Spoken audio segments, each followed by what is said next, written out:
A paz do Senhor para você, professor, professora do Discipulando.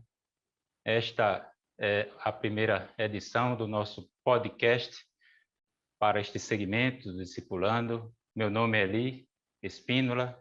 Pela graça de Deus, sirvo como professor de jovens no Tempo Central da Assembleia de Deus. Estamos nesta série de podcasts e este projeto é denominado de EBD Síntese Cast, uma produção do DENEC, Departamento de Ensino e Educação Cristã da Assembleia de Deus, que é presidida pelo pastor Martim Alves da Silva. Neste momento, eu quero passar aqui a palavra aos nossos professores que também integram esta equipe do Discipulando. Poderíamos começar agora com a professora Celeste Rubinho, por favor. A paz do Senhor. A paz do Senhor a todas, professoras amadas, aos professores, aos meus colegas, a paz do Senhor. Que felicidade estar aqui nesse momento tão desafiador, né, para nós, e um projeto tão pioneiro e maravilhoso como este, né? Meu nome é Celeste, eu sou, pela graça e misericórdia de Deus, sou professora dos Novos Convertidos no Templo Central. E quero aproveitar para agradecer a Deus, primeiramente, pela oportunidade, ao pastor Martim e ao pastor Reinaldo pela confiança. Obrigado, professora Celeste. E o nosso outro integrante, o irmão Douglas Nilson Moraes. Pai do Senhor, querido Eli, irmã Celeste, a você, professor, que vai estar conosco a partir deste encontro, semanalmente, neste momento de aprendizado, de troca de experiência, esperando em Deus que seja um tempo de crescimento para cada um de nós. Eu congrego na Igreja Polo, do setor 4, leciono na classe de jovens e também na classe dos novos convertidos. Obrigado, professor Douglas Nilson. Meus queridos, neste segmento do Discipulando, nós adotamos um currículo que consiste de 4 ciclos. No primeiro ciclo, aliás, para ser interessante explicarmos aqui o que significa currículo, né? O currículo é o conteúdo de um curso, né? E no primeiro ciclo deste curso, né, no primeiro trimestre, melhor dizendo, nós estudamos Jesus e o Reino de Deus. E agora, neste segundo ciclo, estaremos aprendendo sobre crenças cristãs. No terceiro ciclo, estaremos estudando a prática das verdades cristãs. E, por fim, no quarto ciclo, portando uma nova identidade. Neste momento, eu quero fazer aqui a apresentação da revista do segundo ciclo. Ela é comentada pelo autor Marcelo Ferreira, né? Tem como tema Conhecendo as Doutrinas Cristãs. E o público-alvo, como o professor Douglas Nilson e a professora Celeste com o qual eles estão muito acostumados, são os novos convertidos, os nossos discipulandos. E é sempre importante, Douglas Nilson e irmã Celeste, antes do início da aula, o professor ele interagir com os alunos, interagir com os novos na fé, perguntar-lhes como foi a semana, verificar eventualmente quem aniversariou, como está a situação de cada um deles, né? Antes de introduzir o assunto da lição. É muito importante esse contato pessoal, esse acolhimento caloroso. Meus queridos, estaremos aprendendo durante este podcast, esta nossa conversa, sobre fé, o que é crer e a relação entre crer e as principais doutrinas da fé cristã. Não é à toa que este trimestre, né, começa com este tema, né, o que é crer, esta pergunta.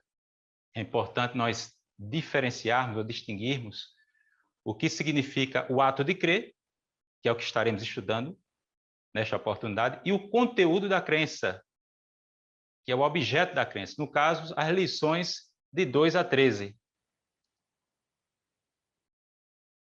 Prosseguindo aqui ainda nesta abertura, é importante também você, professor, ou você, professora do Discipulando, identificar e deixar muito claro os objetivos da lição.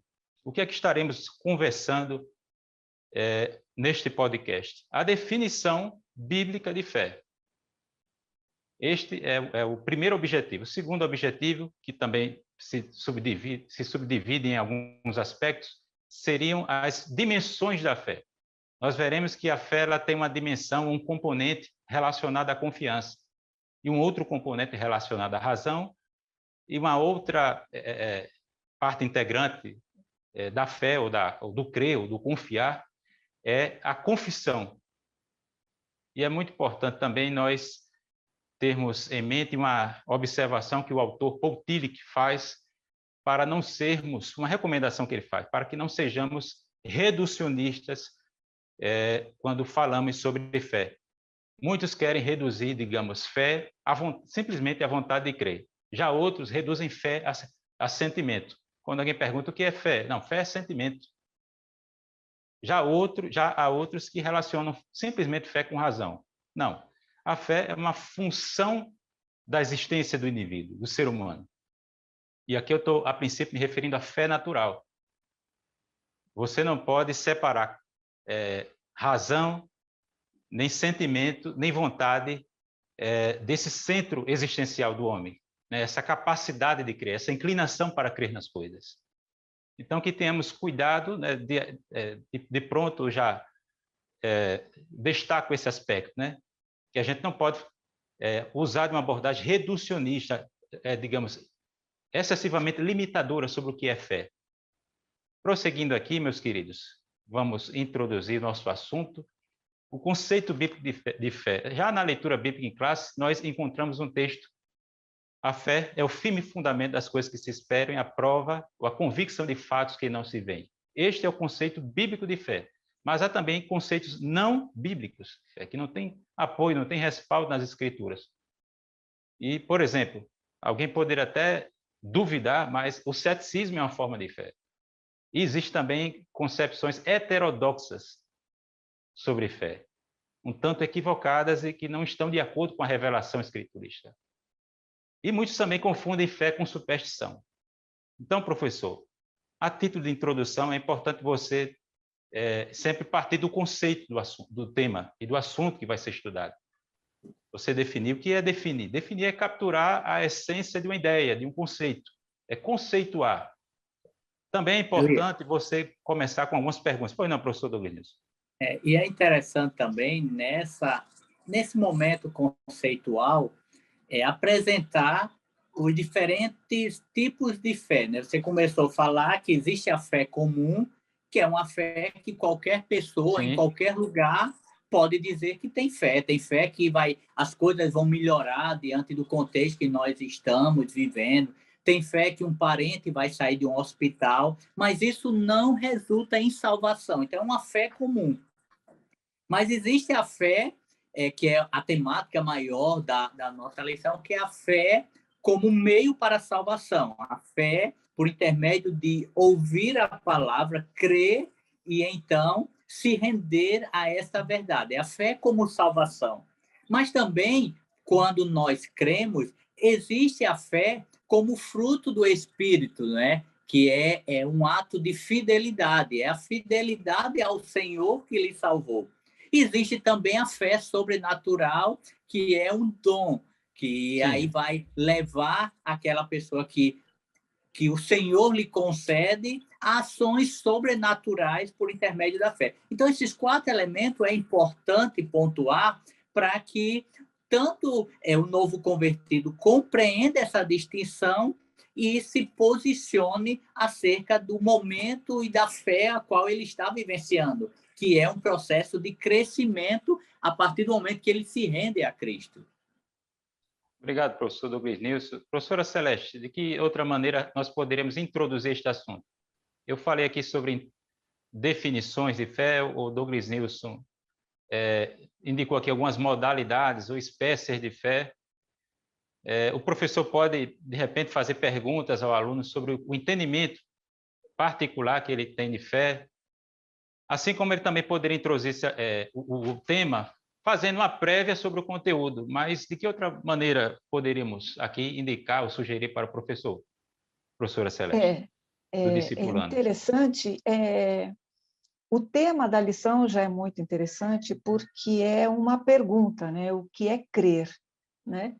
E a pergunta, eu penso que ela é muito mais desafiadora para um aluno, para uma classe de novos convertidos, do que você, de repente, já vir expondo conceitos muito, muito complexos, né?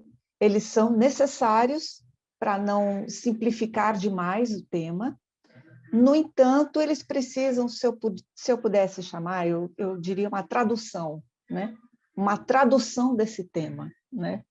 Essa tradução ela pode ser porque o objetivo da lição, como o irmão Eli muito bem esclareceu, são três, né? Conceituar a fé, que os professores, meus colegas, já deram uma explanação muito boa, e aspectos da fé, né? A fé é confiar, conhecer e confessar, né? Então, eu acho muito importante numa aula de novos convertidos, onde há uma natural dispersão de ideias, porque é um ambiente novo para ele, é uma temática absurdamente nova, né? Porque eles vêm de outras religiões, então você tem que quebrar alguns paradigmas com eles, né? Então, eu acho que um outro caminho é, eu gosto muito de fixar nos objetivos, né? Se eu tenho conhecer, confiar e confessar, eu, eu partiria também, ou destacaria também, você trabalhar etimologicamente a origem dessas palavras, né? Porque elas, para, para o meio cristão, elas se imiscuem, né? Mais ou menos. Mas elas têm funções diferentes, né? Então, você pode partir para a origem da palavra, você pode trabalhar com sinônimos dessa palavra e até antônimos dessa palavra, né? Porque como é muito importante você dizer o que é e o que não é, né? De onde eu parto, o princípio e o que não é. Como o professor Declinilson falou, o que não é, tem vários tipos de fé, tem algumas que elas fogem, né, da interpretação bíblica, né?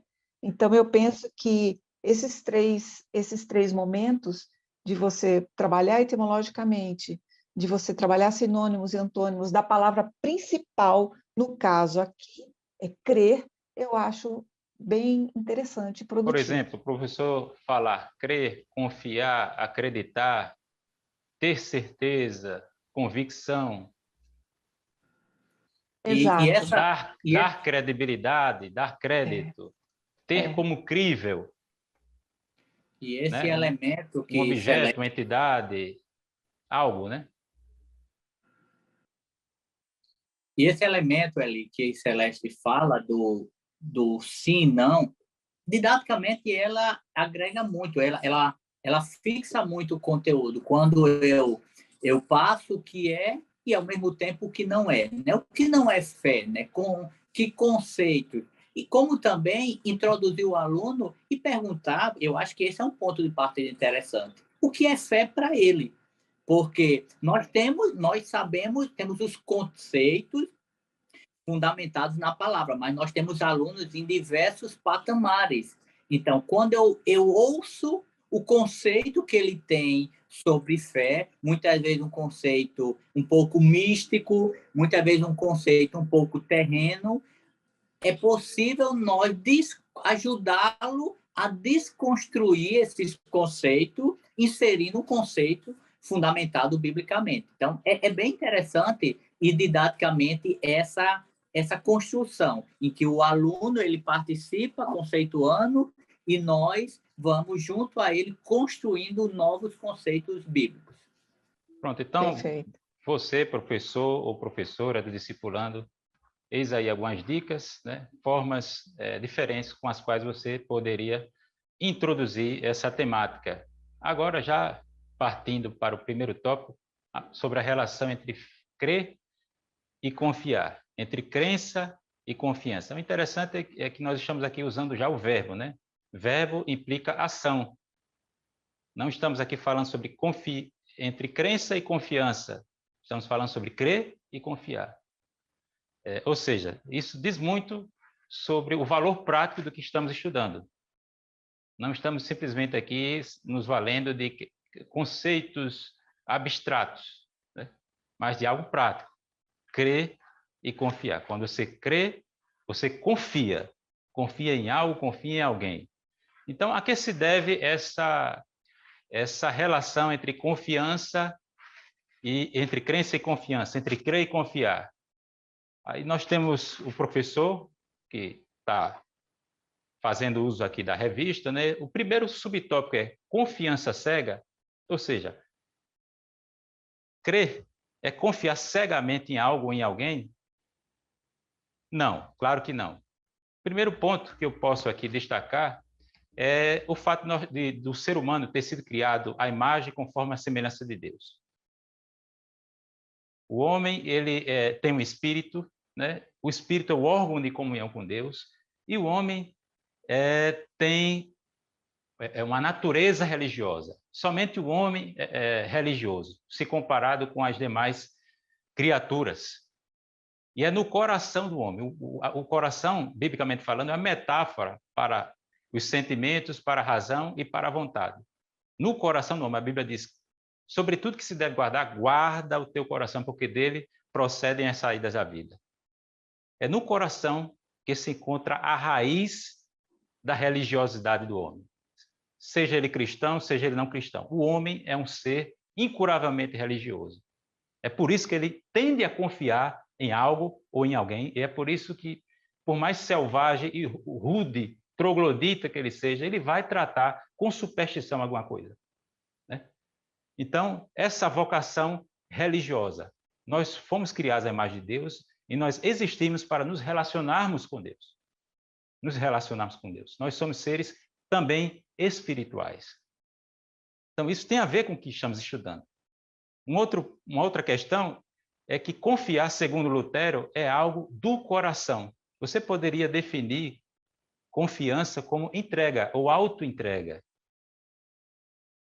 E a explicação por trás dessa definição de Lutero é que confiar diz respeito a uma espécie de extravasamento do ser humano, né? É porque você está se voltando para algo fora de você. Você está se fundamentando em algo para além de você, para fora de si mesmo. É isso que Lutero quis dizer com o fato dessa relação entre fé e confiança e de ser algo do coração. Por quê? Porque nosso coração ele sempre se prende e se deixa cativar por algo, né?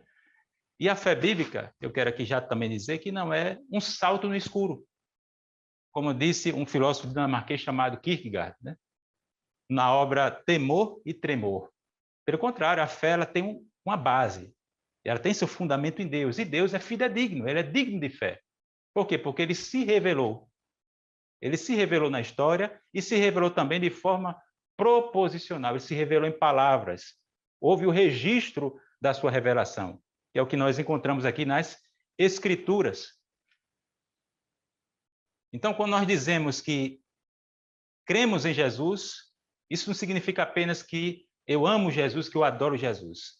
Significa também que eu creio sobre algumas coisas bem definidas acerca de Jesus. Por exemplo, as doutrinas centrais e clássicas que estudaremos ao longo deste trimestre, né? Então, crer sobre Jesus. E Jesus disse, né, quem crê em mim, como diz as Escrituras, no capítulo 7 do Evangelho de João. Ou seja, o ser humano deve crer em Deus nos termos que Deus estabelece. Ok, meus queridos? Eu gostaria de ouvi-los ainda sobre essa relação entre crer e confiar. Você discorreu sobre o ponto 1, e em razão do tempo, eu vou prosseguir ainda no ponto 1, crer é confiar. Você falou confiamos cegamente, era uma pergunta, você já respondeu. Eu vou para o ponto 1, 2. que é: em quem confiamos? Sim. Essa é uma pergunta muito boa. E aqui vai também uma atenção e um cuidado para o professor, que ele tem que gerenciar muito bem o tempo e discorrer por todos os pontos, mesmo que o tempo seja mais curto do que ele gostaria, o que ele deveria. E então, em quem confiamos? Então, de uma forma bem simplista, né? Eu penso assim, e o professor ele deve prestar atenção, porque em quem confiamos existem alguns pontos essenciais para eu confiar numa pessoa, né? Eu preciso ver nela alguns atributos que me passem uma certa tranquilidade e confiança. Quais atributos? Isso depende de cada um, mas um deles seria a verdade dessa pessoa. Ela é verdadeira para comigo, então eu me sinto confortável e acabo confiando nela. Confiável, Mas né? confiável. Então, mas nos termos bíblicos, para nós cristãos, eu acho que há uma facilidade muito grande. Por quê? Porque a verdade para nós não é uma filosofia. A verdade para nós é uma pessoa, é Jesus, né? Evangelho de João 14:6. Eu sou a verdade. Então, quando eu escolho, né, como o professor Eli falou muito bem lá no começo, todo o tempo eu estou escolhendo. Eu escolho levantar e continuar acreditando na única verdade, que é Jesus. Então, se há uma pergunta em quem confiamos, para nós a resposta é fácil, é Jesus. Jesus. E aí eu passo a palavra em razão do tempo, né? Temos ainda o ponto 1.3, que é um desafio. Quem vai comentar? Professor Douglas News, E poderia olha, nos ajudar aí? e veja que, fechando esse primeiro ponto, nós podemos entender que há uma construção. Primeiro, eu entendo que essa nossa confiança não é algo do nada, não é algo cego no escuro. Toda a nossa confiança, toda a nossa fé, ela é fundamentada, como o Celeste falou, numa pessoa, e é fundamentado em a revelação que chega até nós através da palavra. Toda a nossa fé, ela tem uma fundamentação bíblica. Não é o que ele fala, não é o que o professor fala ou o que o pastor fala, como alguns podem até criticar. É o que está numa palavra, e essa palavra é verdadeira. Essa palavra ela é atual e passe o tempo que for. Ela é inesgotável e ela é alimento para nós que cremos. Então, por que eu confio? Eu confio porque esse processo ele está sendo construído.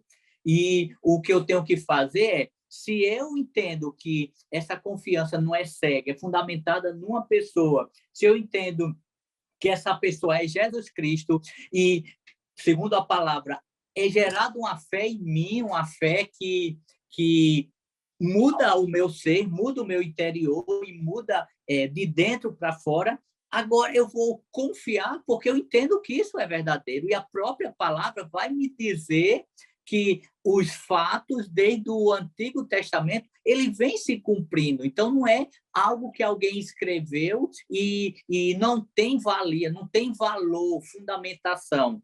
Há verdades que foram escritas há séculos, milhões,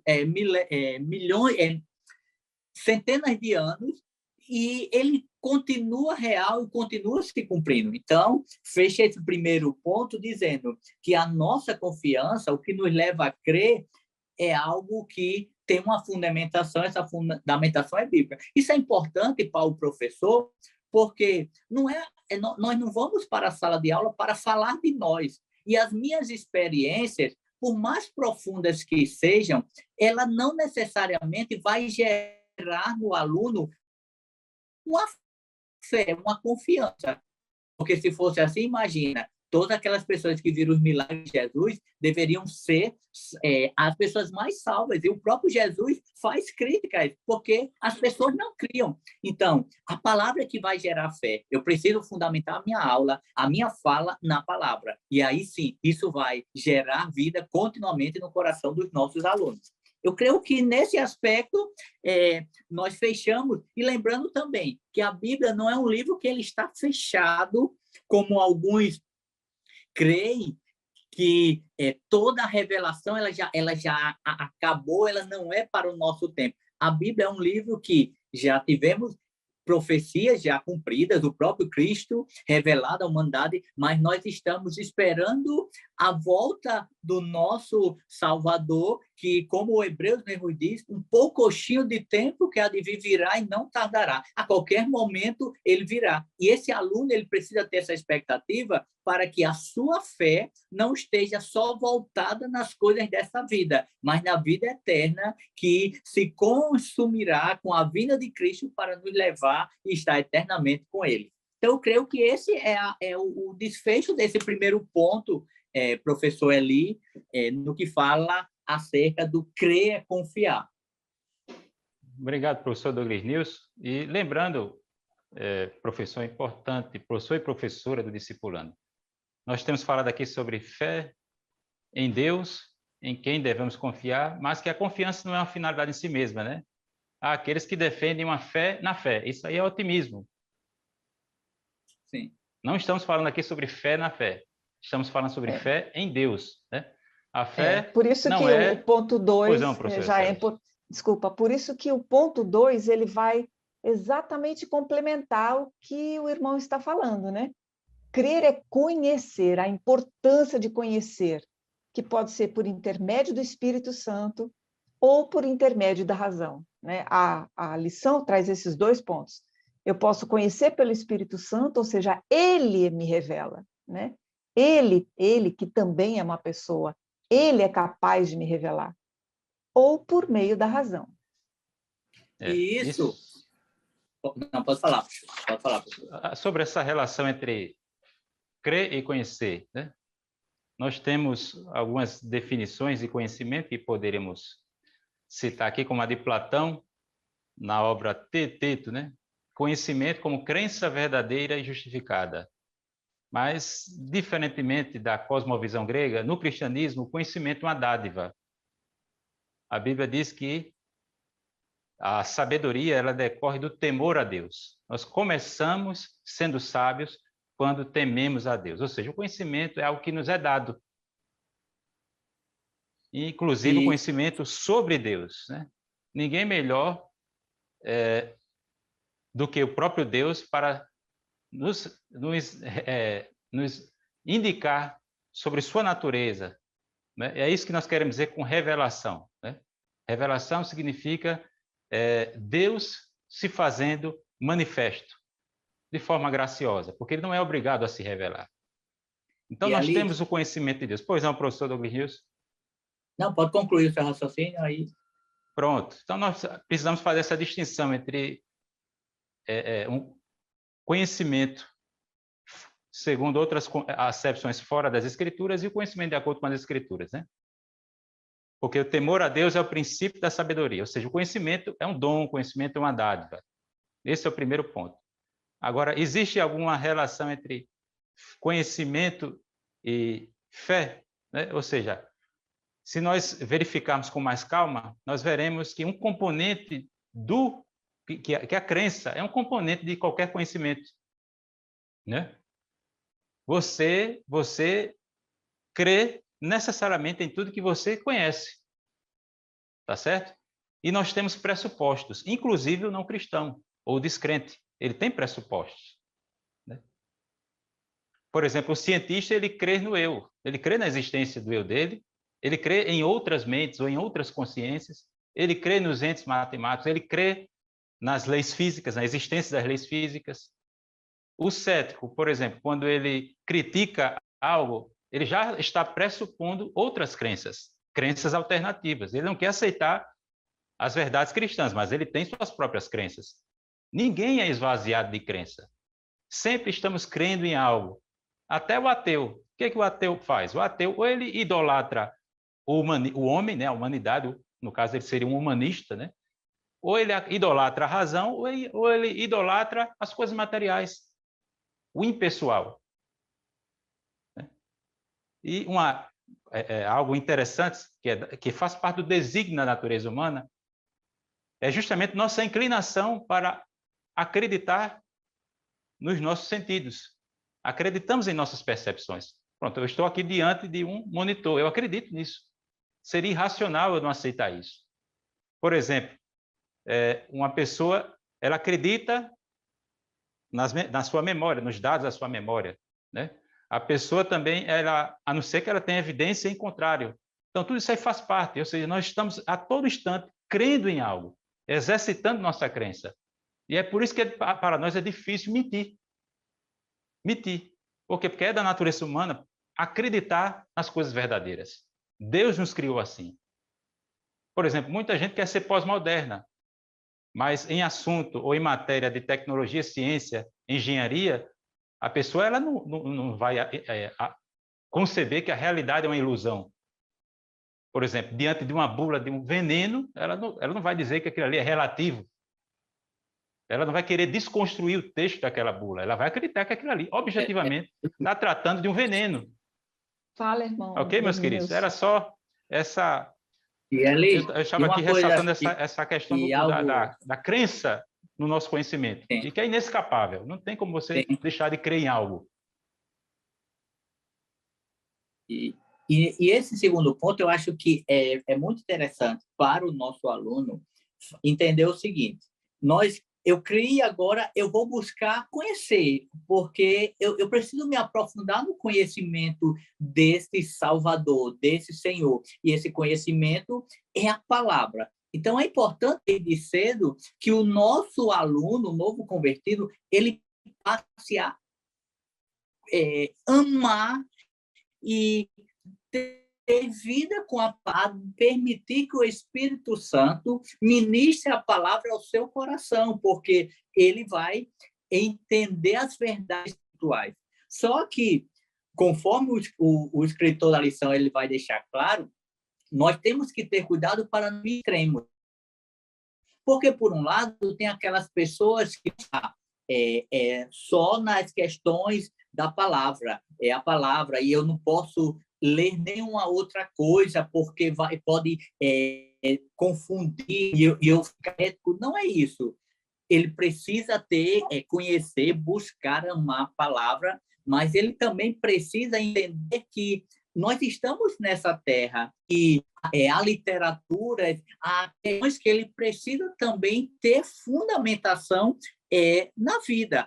A palavra ela não vai ter resposta para as minúcias da vida, mas se ele tiver uma vivência com a palavra, ele vai ter problemas com aquilo que o companheiro de trabalho venha questioná-lo, porque a fé dele está em constante solidez, em constante aprofundamento. Então, eu não preciso ser questionado quanto à minha fé, ainda que a pessoa não creia e queira combater. Por quê? Porque eu tenho uma vivência com a palavra diária e eu também busco me arvorar de conteúdos acerca da minha fé através de outras literaturas, através de outros meios que são fundamentados na palavra ou até como forma de refutar essas verdades que estão dizendo aí. Então, nós precisamos...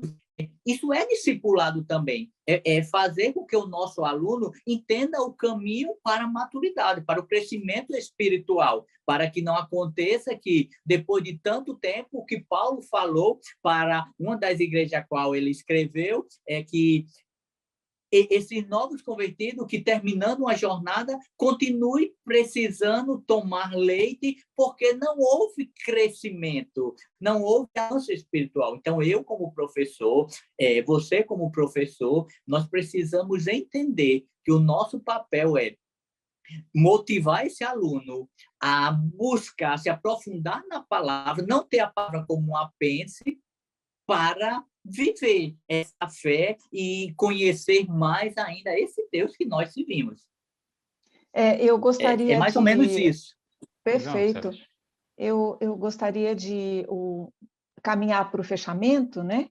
Em razão Sim. do horário, né, professora Eli? E falar sobre crer é confessar. É como um complemento, né, do que você estava falando, a irmã Douglas News também acabou de falar. É um complemento, porque eu declarando a minha confiança às pessoas, que é o ponto 1, na linguagem da igreja e na linguagem do mundo, né? Em ações e atitudes. Esses 3 pontos, embora eles estejam didaticamente separados, eles podem ser compreendidos de uma única forma, né? Porque o meu linguajar num ambiente que já me é muito propício, que é o ambiente da igreja, é um ambiente facilitador, né? Mas a minha pregação, o meu confessar, a minha exposição da minha fé, dar a razão da minha fé para o outro fora do ambiente da minha igreja local, como chama a revista, aí é o desafio, né? E é um desafio tão grande porque eu preciso encantar esta outra pessoa. Eu preciso ser o meio, eu sou embaixadora de Cristo, né? A minha responsabilidade é muito grande.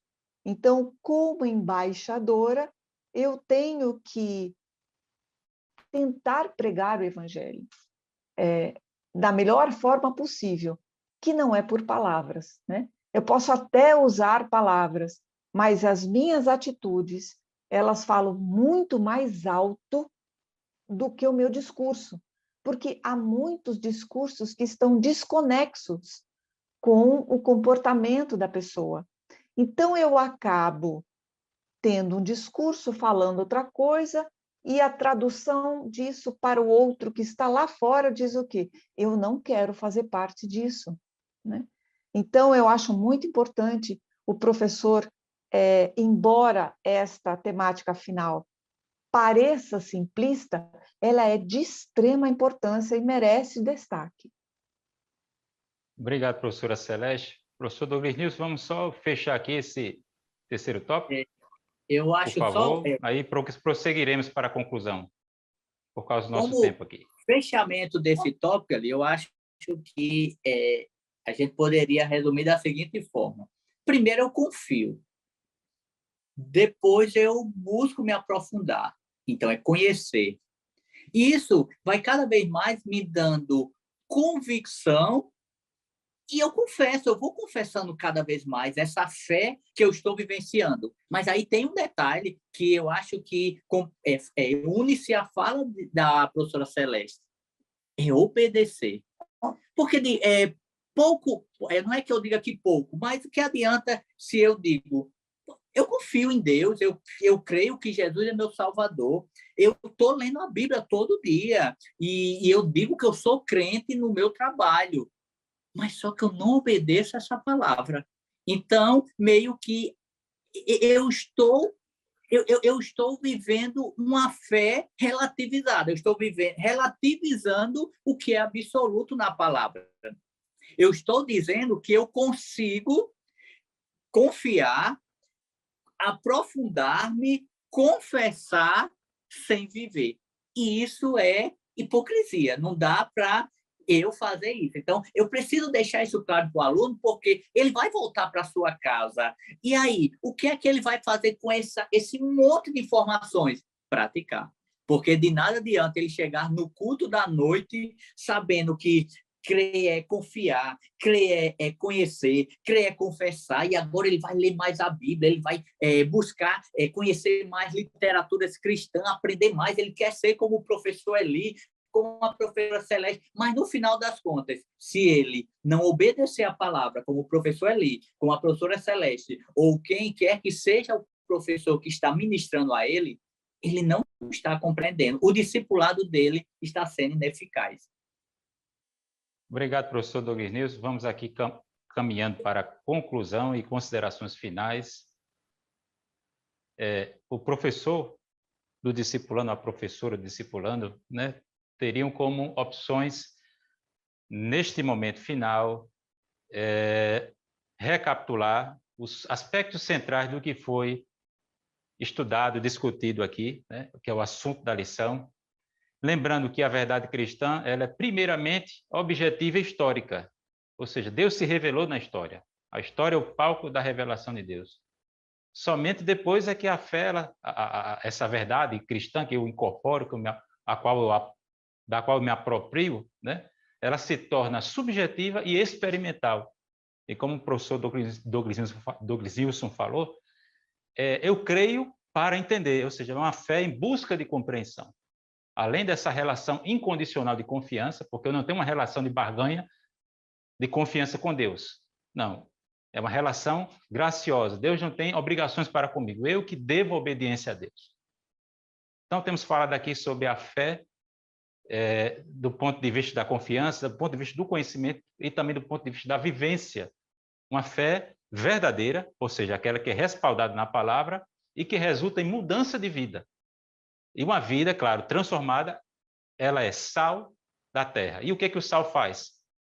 Ele impede a degeneração, a corrupção, assim como ele ressalta o que há de melhor naquele meio em que ele está inserido. É isso que nós precisamos, né?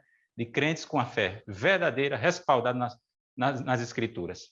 Então, meus queridos, eu estou aqui já caminhando para nossas considerações finais e eu gostaria de deixar essa frase para o professor, né? Não, e que ele reproduza e replique isso junto à sua classe. Não se envergonha da fé evangélica. E ali, nesse aspecto, eu queria sugerir uma literatura que é bem pertinente ao tema. É um livreto do John Stott, que tem o tema Crer Também Pensar.